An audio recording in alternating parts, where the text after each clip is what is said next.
Hello, what's up mga ka-J-Vlog? Welcome ulit sa panibagong video. And for today's video, ayan, i-review na rin natin finally ang isang budget iPad ngayong isang budget iPad na lumabas ng year 2018, which is the iPad 6th generation. Ito na kaya ang perfect na iPad na pwede nyo ma-purchase sa murang halaga. Tara mga ka-J-Vlog, check natin.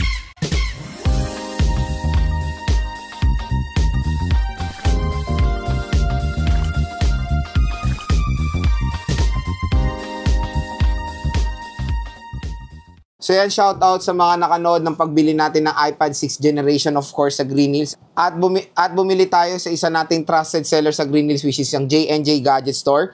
So doon tayo nag-decide bumili ng iPad kasi ang dami ng stock ni Ate Jelly noon. So isa siyang supplier ng iPad sa Green Hills na super legit dyan mga J-Vlog. At na-prove naman natin yan na yung mga kinukuha nating devices sa Green Hills, syempre ni-review, game test natin yung mga device na camera test, para mapakita sa inyo na lahat ng mga kinukuha natin or mga vinavlog natin sa Green Hills, yung mga paninda nila ay syempre 100% na mga legit. So ayun, kung interested kayo bumili na iPad 6th Gen, i-check nyo na ang J&J Gadget Store sa Green Hills Stall XA15.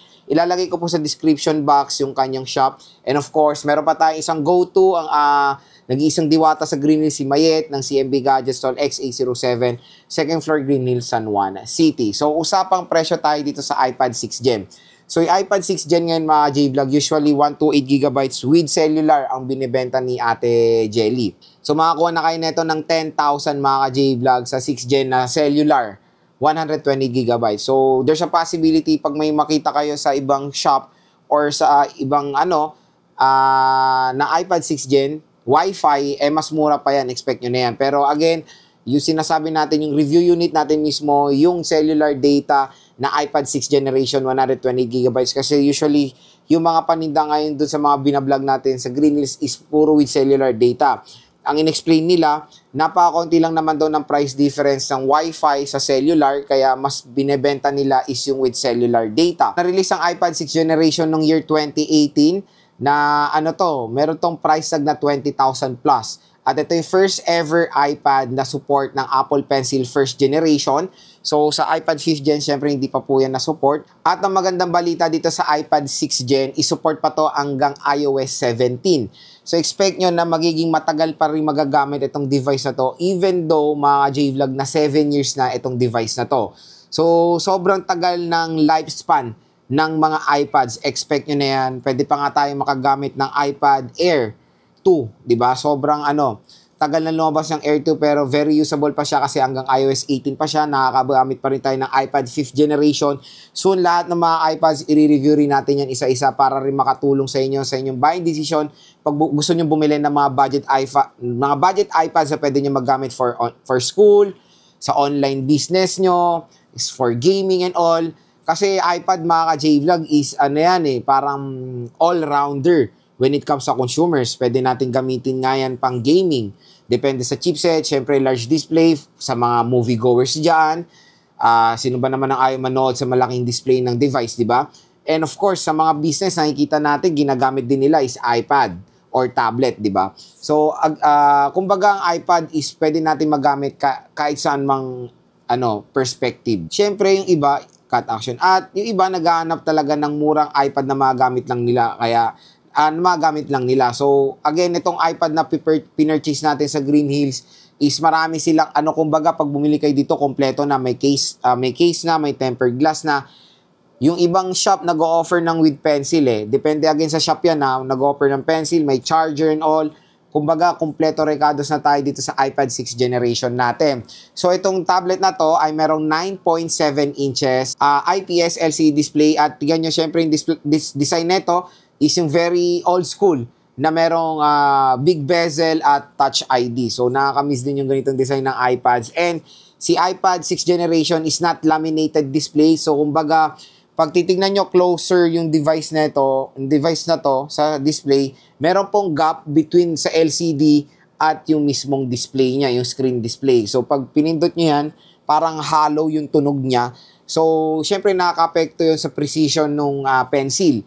Kaya, for me, real talk to, medyo hindi ko nagustuhan magsulat ng Apple Pencil sa mga budget iPads compare sa mga laminated display ng iPad Air at iPad Pro. Iba yung experience pag ginamit nyo yung pencil sa iPad Pro and iPad Air compare sa budget iPad dahil sa laminated display. So, nung first na release itong iPad 6th generation, nasa iOS 11 siya na merong chipset na Apple A10 Fusion chip. So, kung makikita nyo yung chipset neto, is ka-chipset niya yung iPhone 7 and iPhone 7 Plus.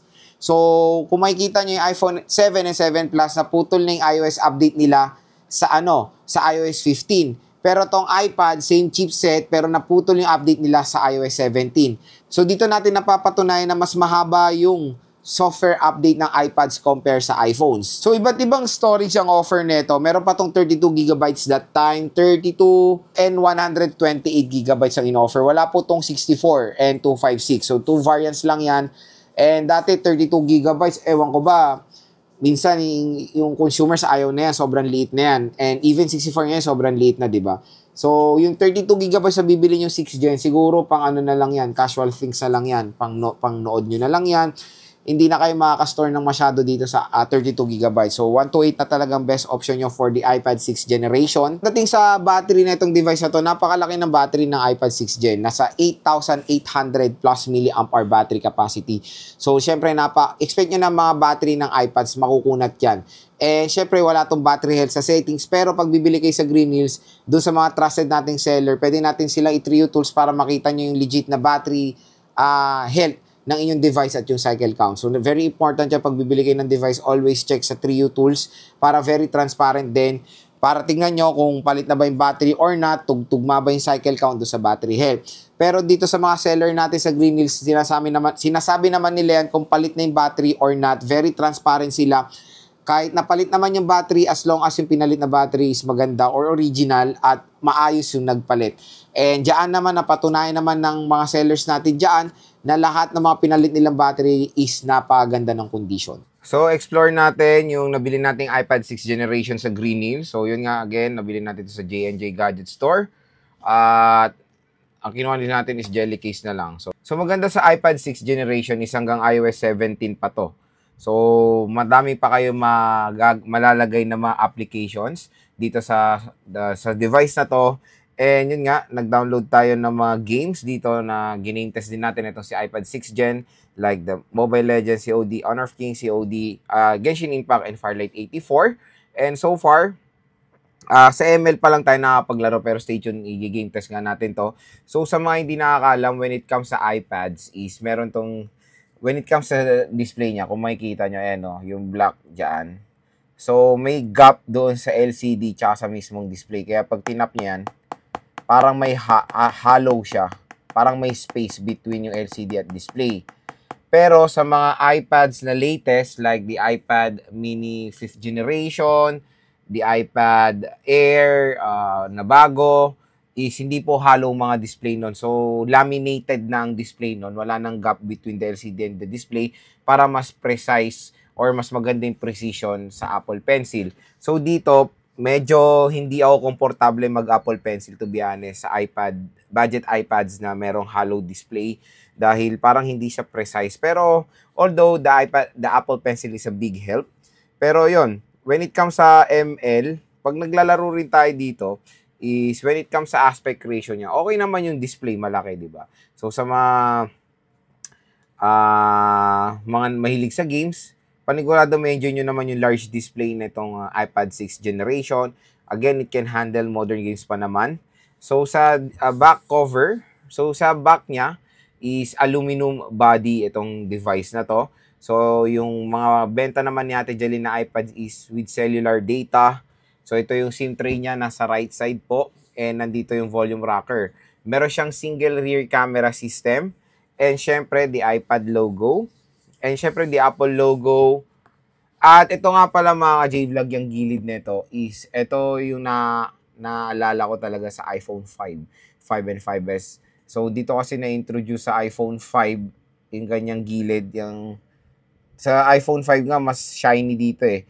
At tinatawag nila yung mirror chamfered edge sa iPhone 5.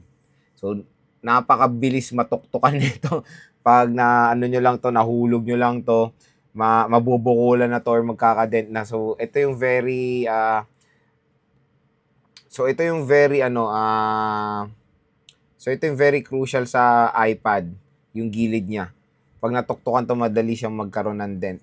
So dito naman kung makikita niyo sa iPad ni Ate Jelly is walang gaanong dent. So wala tayong nakuwang madent na iPad. Ayan oh. So okay na okay itong iPad natin na to. And of course, sa left side is wala tayong makikita. Wala ring and silent toggle. Itong iPad 6th generation. So sa baba, meron tayong speaker grills. Siyempre, meron tayong single rear camera sa front-facing camera. And meron tayo ditong napakalaking display.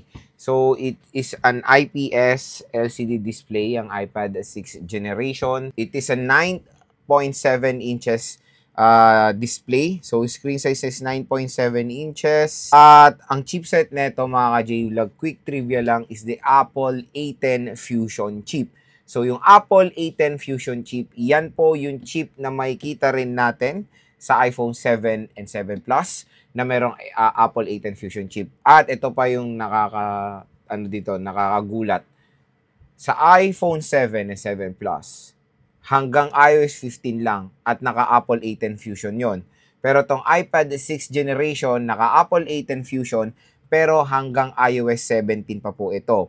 So, kung makikita nyo naman, di ba, kaya pa ng iPhone 7 ma-update sa hanggang iOS 17. Ito ang iPad, kaya pa nga. So yun, parang talaga pinuputol ni iPhone. So yun, parang pinuputol talaga ni Apple yung, yung software update sa mga devices nila habang tumatagal. Even though, kaya pa naman. Take for example, itong 6th Gen and the iPhone 7, pareho lang sila ng chipset na Apple A10 Fusion chip. And when it comes sa camera nga, ito is, lang to, don't expect na malino ang front-facing camera na ito dahil 1.2 megapixel lang to. And the single camera sa back is 8 megapixels. Although magbibigay pa rin naman ako ng photo samples ng iPad 6th generation. And let's explore yung camera na rin as well. Ayan o. So, yung front-facing camera niya is crappy yung quality. Naalala ko dito yung iPad Touch ko na 4th generation. Ganito yung mga quality niyan. 1.2 megapixel.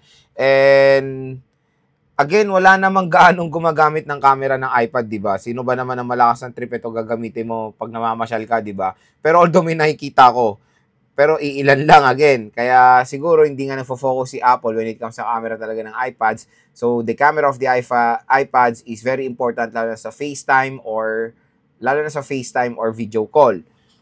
Siyempre, sino ba naman din ang ayaw na magandang quality ng video call, di ba? Kaya siyempre tinataasan din nila yung megapixel ng camera from time to time. This is a 2018 year.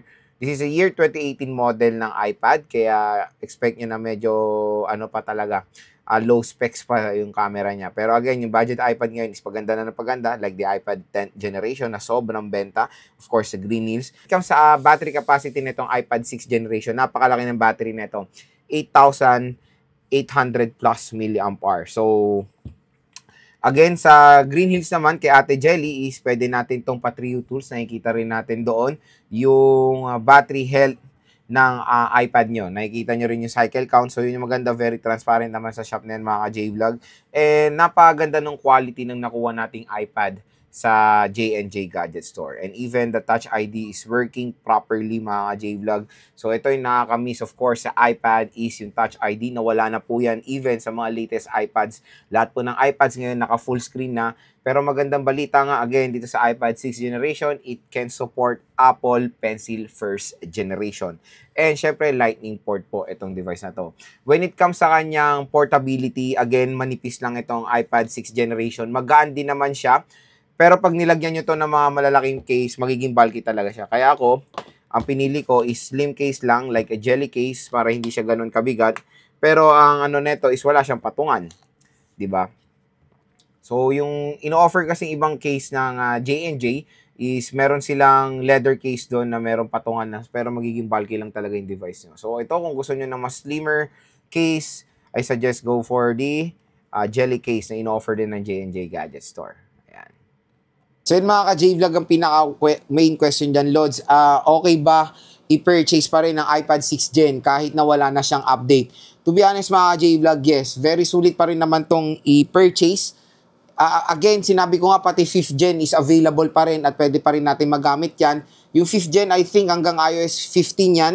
Same doon sa iPad Air 2nd generation. iOS 15 kasi ang pinaka-minimum na pwede pa natin magamit na iOS. So, yung mga devices na merong ganyan is nagagamit pa rin natin hanggang ngayon.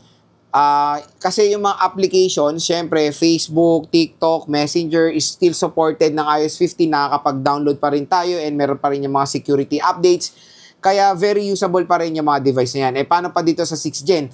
iOS 17. So, matagal nyo pa po magagamit itong device na to. Taon pa.